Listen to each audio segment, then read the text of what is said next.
Bonjour à tous, bienvenue dans cette vidéo qu'on me demande de faire sur les obstacles à la communication avec l'invisible, avec les guides, avec les esprits. Euh, j'ai senti que ce serait bien que je fasse cette vidéo parce qu'il y a beaucoup de gens qui me disent qu'ils n'arrivent pas à communiquer avec leurs guides. Et puis j'avais plein d'infos qui me venaient par rapport à ça. Alors je me suis dit, attends, au lieu de... Voilà, je vais juste faire une vidéo, canaliser ce que je reçois pour vous, pour expliquer en fait pourquoi on a de la peine des fois, enfin, et même dans le chemin spirituel, c'est un petit peu un passage qu'on a de la peine à communiquer avec nos guides, avec les esprits, avec notre intuition ou avec notre âme. Donc je vais me laisser inspirer par ce qui vient, par les images que je reçois, les sensations, etc. Et puis voilà, j'espère que ça vous aidera. Donc oui, on parle des blessures d'âme, hein. C'est vraiment ça qui fait qu'on a de la peine à communiquer avec l'invisible. C'est on a vraiment euh, ces blessures d'âme dont j'ai parlé, j'ai fait plusieurs vidéos, je vous mettrai les liens. C'est des blessures qu'on a en soi depuis des vies antérieures, mais aussi qui sont réactivées dans ces vies ou qui se créent dans cette vie et qui sont rejet, abandon, injustice, humiliation et trahison. Et en fait, ces blessures, ce sont des blessures qui nous empêchent, si vous voulez, d'avoir confiance en nous, de nous sentir avoir de la valeur, mériter d'être guidé, mériter euh, d'être d'être porté là où on pourrait être au meilleur de notre potentiel. Enfin, on a toutes sortes de blessures qui nous empêchent, fait, finalement, d'aller à notre juste place. Et le but des guides, des esprits qui nous guident, c'est vraiment de nous amener dans notre chemin d'incarnation à vibrer et à transmettre notamment notre qualité d'âme, c'est-à-dire voilà ce que notre âme a amené au monde.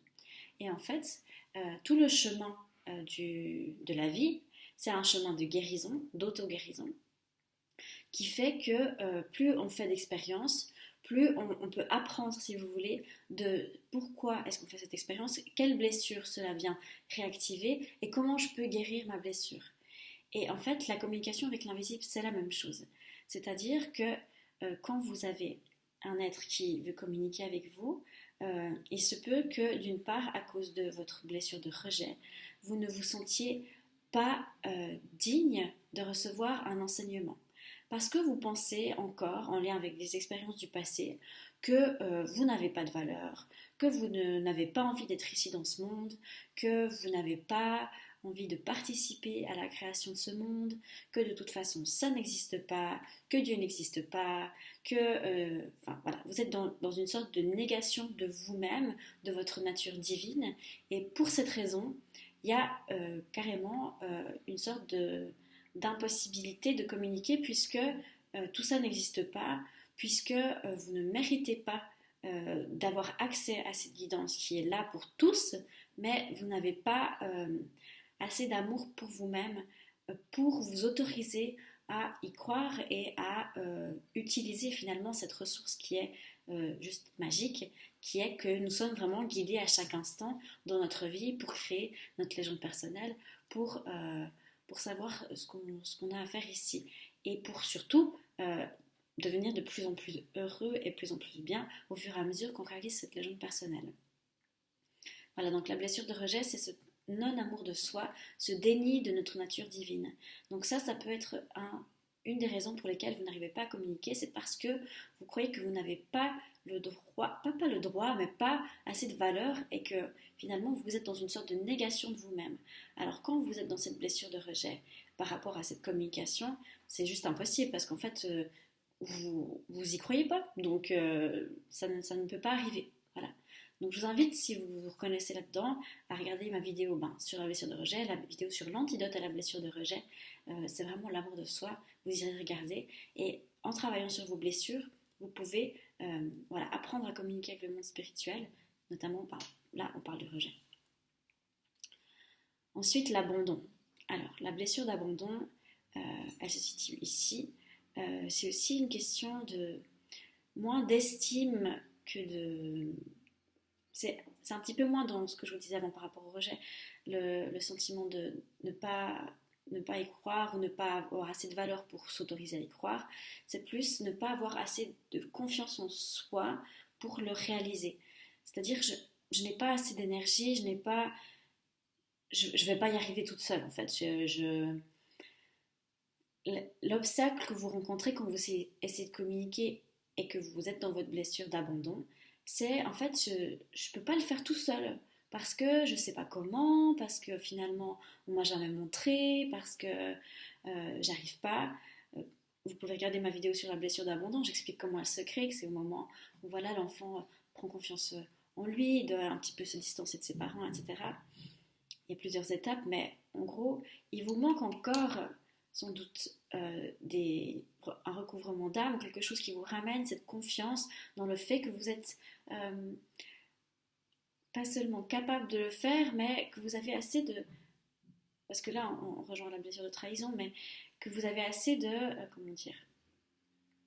Là, on montre un grand soleil ici, donc assez d'énergie, de lumière, que vous pouvez le faire seul finalement. Donc les blessures d'abandon, c'est vraiment ce... Je ne vais pas y arriver. Les symptômes, c'est plutôt d'ordre dépressif. Enfin, c'est vraiment, je ne vais pas y arriver seule. Donc, pour dépasser ça, quand vous êtes dans votre blessure d'abandon, regardez ma vidéo sur la blessure, ma vidéo sur l'antidote. L'idée, c'est vraiment de prendre conscience que chacun de nous peut le faire et chacun de nous a cette connaissance innée. Donc en fait, finalement, vous pouvez tout à fait suivre une formation avec quelqu'un. Ça vous aidera certainement à avancer sur votre chemin par rapport à votre blessure d'abandon, par rapport aussi à votre capacité à faire les choses seul. Et ensuite, vous pourrez prendre confiance. Parce que c'est normal, on a aussi besoin des autres, on a aussi besoin d'interagir. C'est pas que c'est pas normal, mais ça montre que vous êtes encore dans un blocage, vous avez besoin peut-être d'aide, mais vous avez aussi besoin de savoir que vous pouvez le faire vous-même.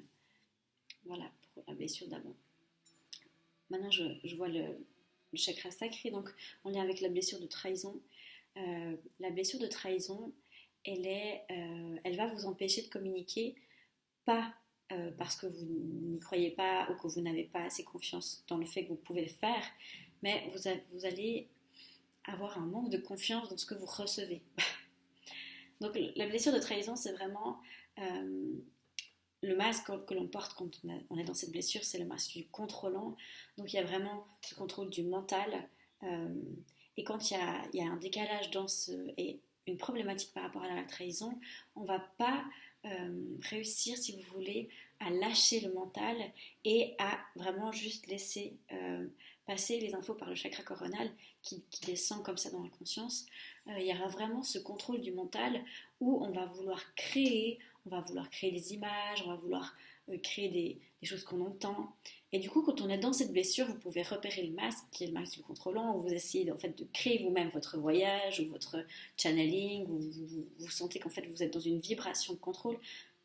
Tous ces blessures dont je parle, il y avait vraiment vous pouvez les repérer par leur fréquence vibratoire. Quand vous vibrez la trahison, une fois que vous aurez regardé la vidéo sur la trahison, vous pourrez sentir comment c'est finalement.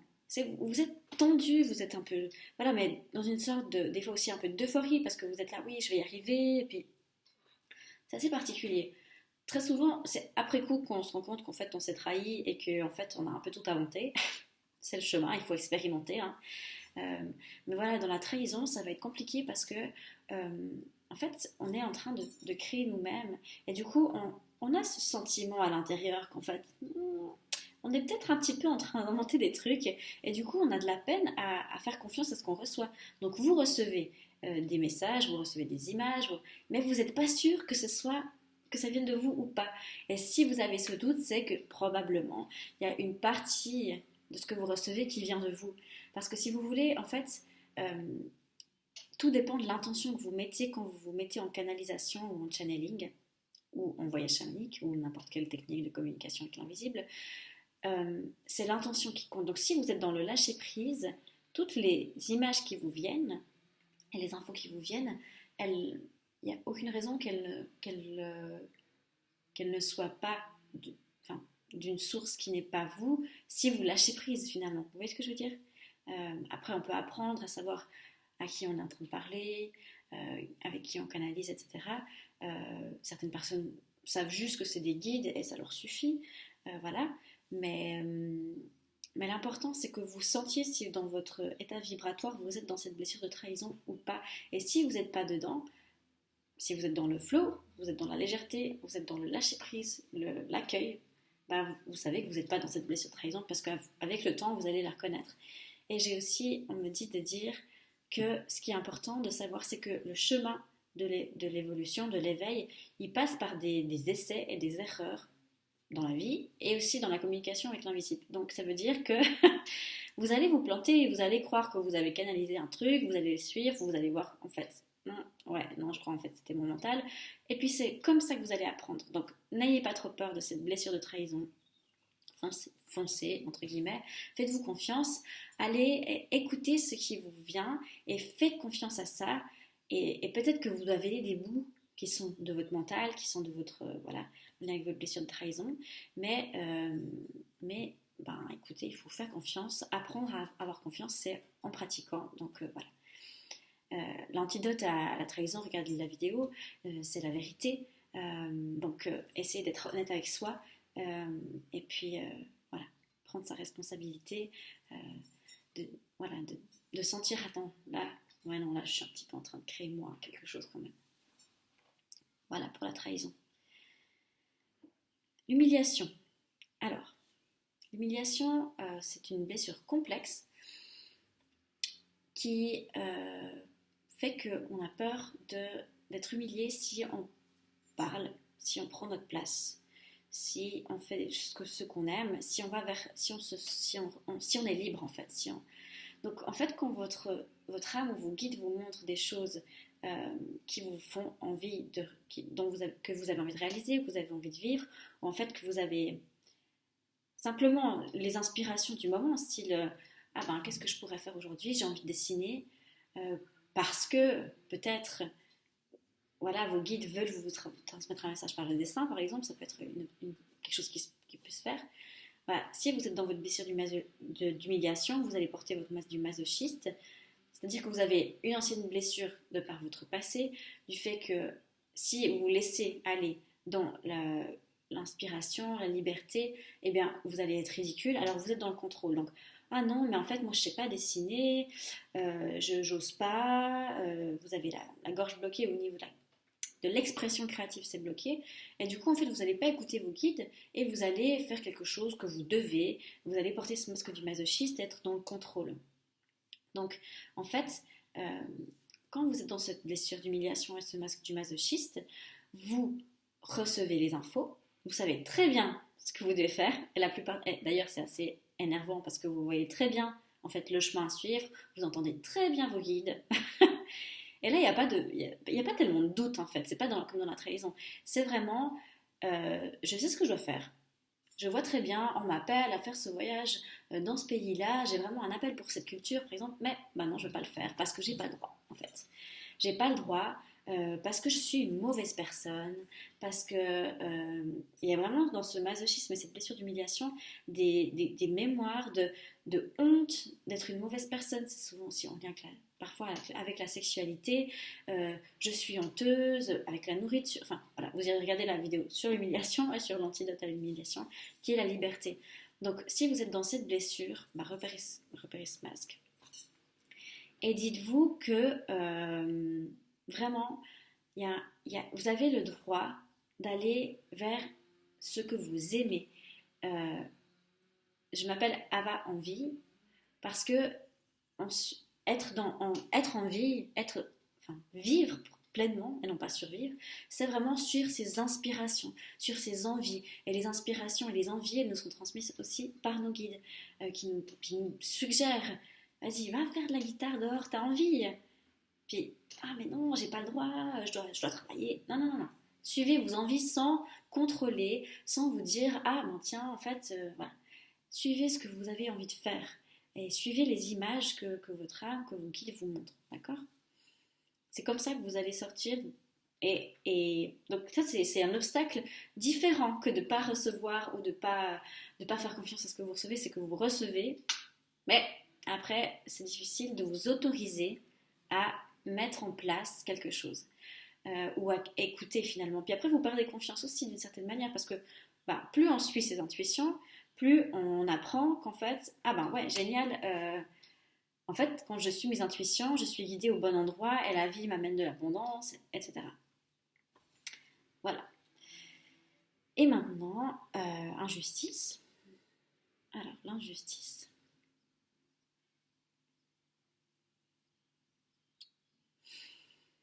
L'injustice, c'est vraiment cette blessure où en fait je vais être dans une comparaison avec l'autre. Je vais être dans le contrôle de ce que je reçois pour que ça corresponde à un idéal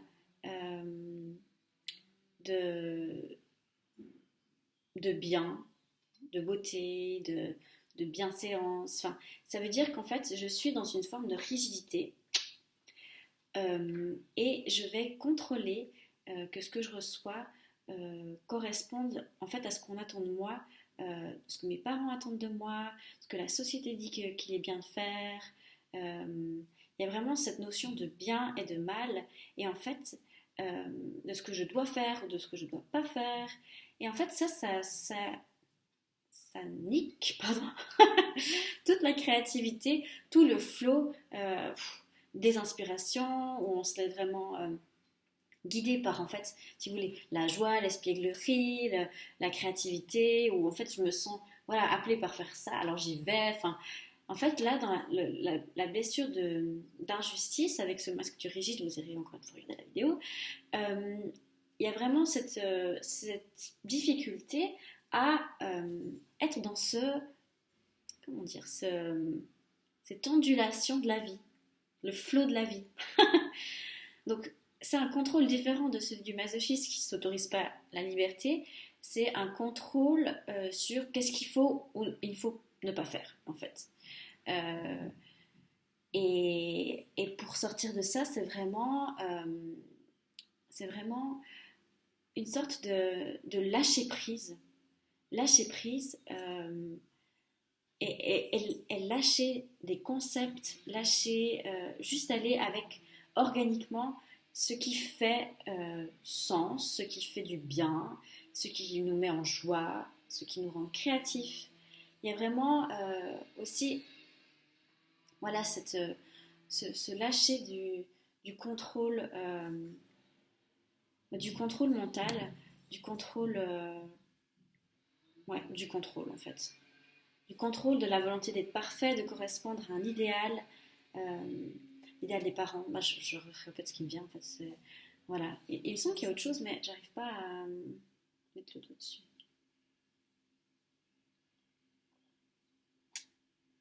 Ouais, si ça me revient, non, il n'y a rien d'autre. Donc voilà, en fait, ces 5 blessures, elles vous empêchent de communiquer parce qu'elles vous empêchent d'être connecté à votre âme.